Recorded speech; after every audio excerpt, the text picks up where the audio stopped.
A lot of people tell me that I have a lot going for me. I have to be happy. I have to be happy. Well, no, you don't have to be happy. That was Conrad Roy III, but his friends and family called him Coco. He was opening up about his inner struggles, perhaps not uncommon among 18-year-olds. The confusing confluence of hormones and body changes of that time make life difficult in the best of circumstances. Despite his difficulties, he appeared to have a lot going for him. Spawned from a seafaring family, Coco had just received his captain's license, which was no easy feat at any age. Coco's life had been through many ebbs and flows, but they had all brought him to one moment in one place. He sat in front of the F-250 pickup gifted to him by his namesake and grandpa, Conrad Roy Sr. Behind him was a gasoline-powered water pump, and it was running, ejecting its noxious exhaust into the confines of the cab. Close to losing consciousness, Coco got out of the truck and made a call for help. But on the other end of that line, he only found encouragement to finish what he'd started. The role his clouded consciousness played in his decision-making will never be known. But one thing is certain, he got back in. As he sadly and slowly faded away, his chapter closed, but it was far from the end of the saga. Because this is really the story of how we got here, the end of a life that showed so much promise. The question is, how did a teenage girl go from most likely to brighten your day to the most detested adolescent in the country? This is the eyebrow-raising recount of two infatuated teens, the aftermath of their attraction, and the newsworthy verdict that followed. And this is absolutely criminal.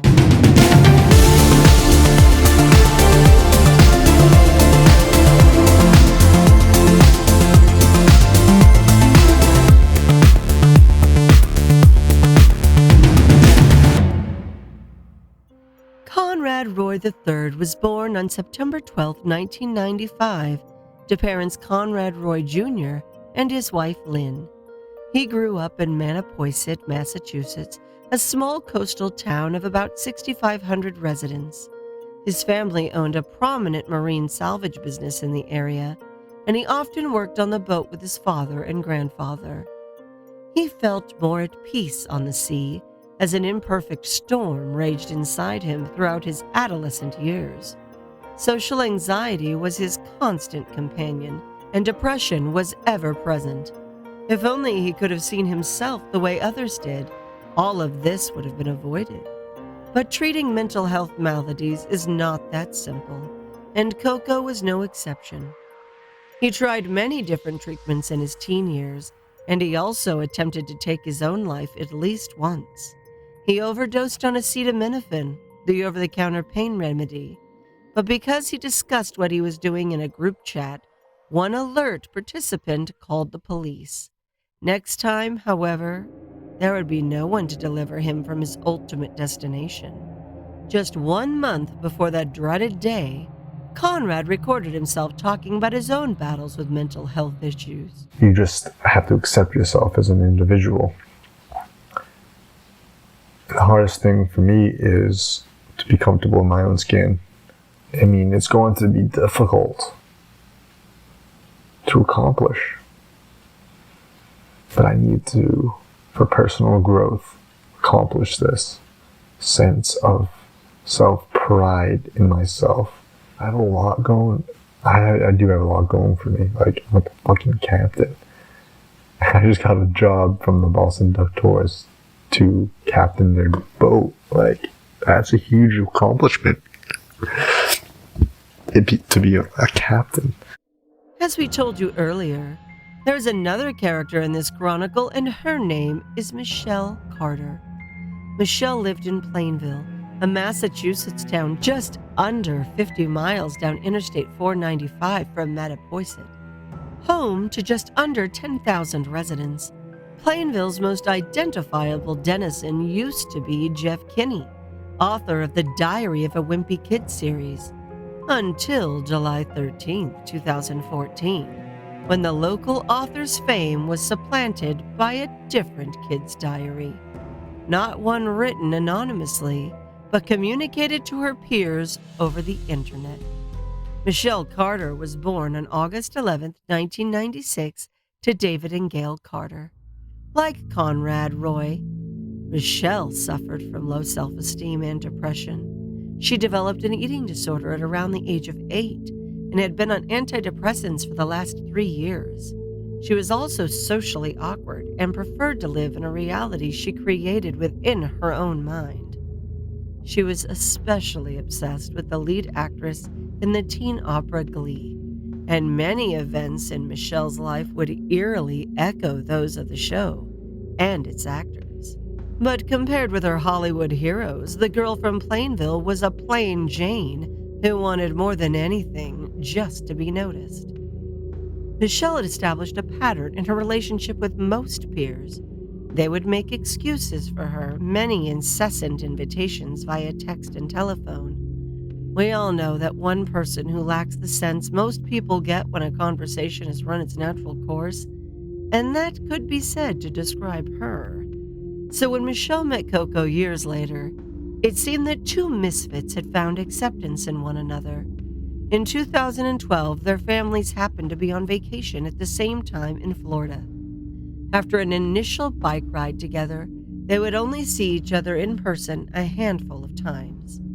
Together, they lamented their mental conditions, and both were familiar in the language of pharmaceuticals. At first, this was helpful for the cyber couple, with one encouraging the other forward. There were several times Michelle dissuaded Conrad from carrying out his self-destructive plans. At some point, however, the tone of her responses went from supportive to sinister. I just want to make sure you're actually going to do this, or if you're all talk, because I need to get myself prepared.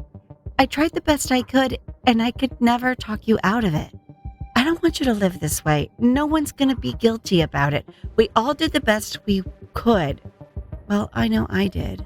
They will cry for a while, but they know you just wanted to be happy and get rid of all the pain. A few days before Conrad's fatal act, he explored different options with Michelle before settling on a gasoline-powered water pump. They knew the machine would fill the Ford with fatal fumes. You say generators produce a lot of CO? So if you just turn it on in your car, take some Benadryls before, just in case, then you'll breathe it in and pass and die very quickly and peacefully with no pain at all. Just wanted to let you know, I don't think it's selfish. I understand. The dialogue deteriorated steadily. Are you doing it tomorrow? Let me know. I'm getting the generator now. Okay, tell me when you get it. Okay. The following day, Michelle seemed disappointed, even inconvenienced, that he was still alive. She conversed with Conrad about offing himself like she had a plane to catch. So are you doing it soon? I'm not back yet. When will you be back? Like 3 hours. Still heading back. I might just do it tomorrow night. Oh, okay. Well, I might not be able to text a lot tomorrow night. Okay. So, are you sure you don't want to tonight? What do you mean, am I sure? Like, are you definitely not doing it tonight? I don't know. I'll let you know. Because I'll stay in with you if you want to do it tonight. Another day wouldn't hurt. You can't keep pushing it off, though. That's all you keep doing. One night it looked like the plans were set. At last, Michelle could be a genuine grieving girlfriend. Wait, so this is serious, right? Like the thing is on and you're gonna die soon? Conrad? Conrad, please answer me. Conrad, please answer me. You're scaring me right now. I'm okay. You didn't do it? What happened? I don't want to talk to anyone. Like, it started and then it shut off. Okay, so are you gonna try to fix it? Yeah, I put new gas in it. So you're gonna try to do it tonight then? I'll be able to talk more. I just don't know what's wrong with it. Is it broken? Well, obviously. Their plans were temporarily halted by a mechanical hang-up, and he would need to procure a new pump. But when Michelle woke up on the morning of July 12th, it seemed she was on a renewed mission to send Conrad directly to his maker.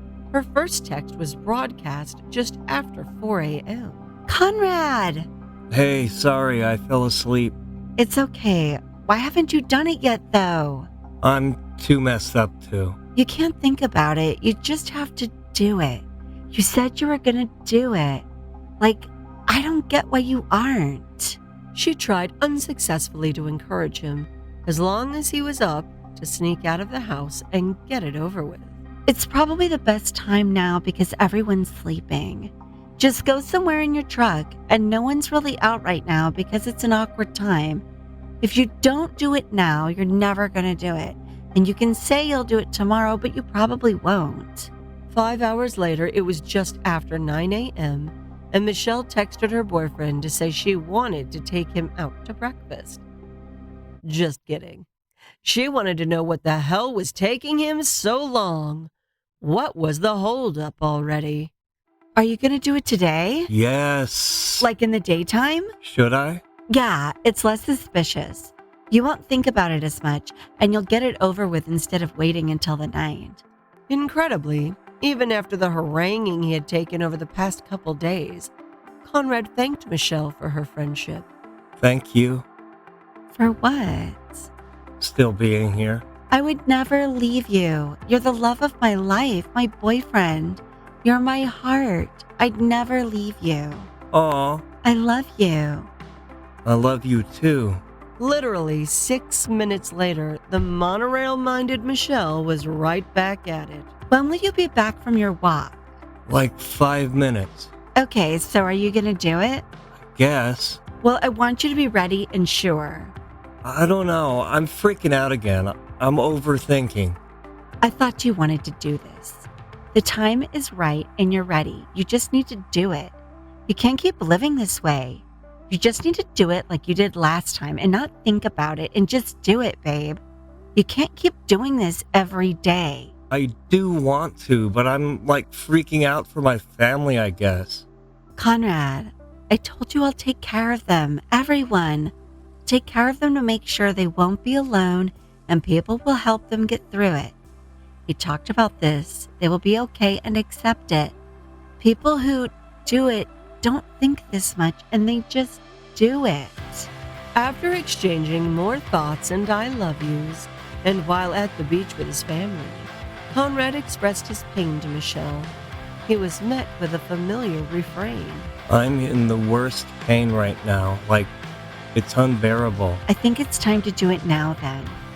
Following a day that included walking on the beach with his mom and taking his little sister for ice cream, Conrad arrived home just after 6 when the final plans were laid. Are you back? You need to just do it. No more waiting. On my way back. I know where to go now. Where? A parking lot. There's gonna be no cars there at 9, so that's when I'll be found. Okay, perfect. About 20 minutes later, he began to die. His last text was at 6:25 p.m., and the entire case would be decided by what happened next.